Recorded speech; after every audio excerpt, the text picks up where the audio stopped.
I had this thought as I was watching American Woman that, like, when you got the script, is there a reaction that you have that you could trace back that you have a similar reaction every time you get a film, which is, oh, now I have to do it, and yeah, the like, getting of the job is the best part about a job.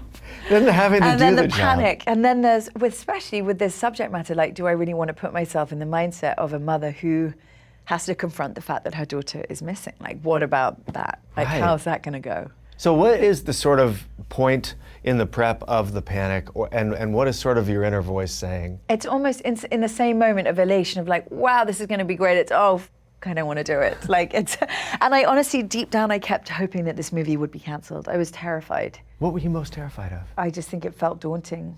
I think I was scared of being the lead. I was scared of the kind of enormity of the role. I was scared of having to, like, go to that place.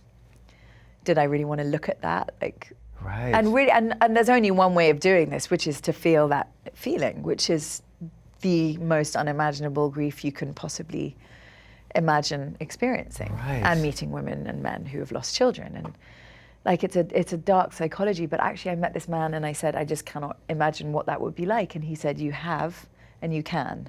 And that's exactly what it's like. It's always so close to the surface. I think you have a child. Yeah. And you can imagine the loss. Did you make it personal, or did you invent something in your head? And can you, in that situation, not make it personal? You can't not. I mean, it's my only point of context. But it didn't feel gratuitous. Because you have a 7-year-old daughter. I have a nearly, yeah, nearly 7-year-old daughter, so. Yeah. And you read about these stories, I mean, Madeleine McCann, or, you know, you grow up hearing these horrible stories about missing children. Right. So it's not that it's remote.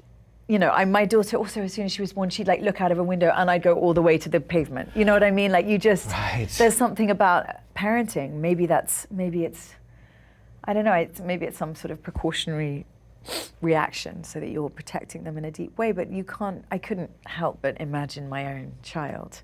How much do you have to kind of go there into the darkness? You know what I mean? Because for me, I go there for a minute, I'm like, well, I'm not going to look at that. But you have to look sitting with at it. And right. But it's not gratuitous. It's not, I didn't feel like I was kind of exploiting my relationship with my daughter in any way, except it came from a place of what I suppose, like, empathy, which I suppose is all acting, really. Like, what is that? What is that like to experience that? Like, life is misery and hard for a lot of people, but to put yourself into those shoes, you know, it's agony. It's absolute fucking torture. Yeah, I wonder if that was, if you knew going in that what was going to be required of you was to sort of be in a That's crappy why I didn't place. want to do it. I was like, please God, please God, please God, can it just not happen? Like, I didn't want to go, and it kept getting pushed. It's so hard to make a small film. I just wanted to run away from it, but that's sometimes where real creativity kind of can spring from. I'm sure. But no, it sounds indulgent because it was a performance. But there's something about the resilience of people that I really think this film celebrates, like, in spite of that tragedy, which is about as bad as I can imagine. Very much so. People carry on. Hey folks, thanks for watching. If you like what you just saw, then why not subscribe? Click right here for lots more off camera. And if you want to see the hour-long version of these conversations, I'm going to give you the secret link. Here it is, offcamera.com. Check it out.